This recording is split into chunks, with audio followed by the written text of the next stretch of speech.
አርሰናል ራፋኤል ሊዮን ከኤሲ ሚላን ለማስፈረም ጥረት እያደረገ ነው።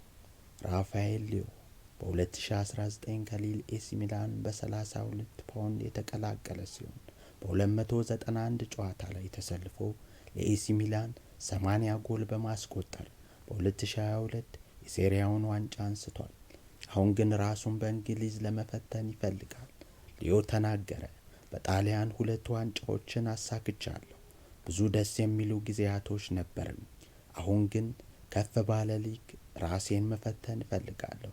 እንደሚመስለኝ የኔ አጨዋወት ለእንግሊዝ ፕሪሚየር ሊግና ለላሊጋ አመቺ ነው።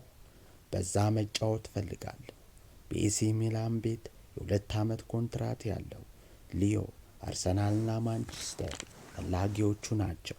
ነገር ግን ኤሲ ሚላን ከልጁ 50 ሚሊዮን ፓውንድ 50 ሚሊዮን ዩሮ ወይም 43 ሚሊዮን ፓውንድ ይፈልጋል።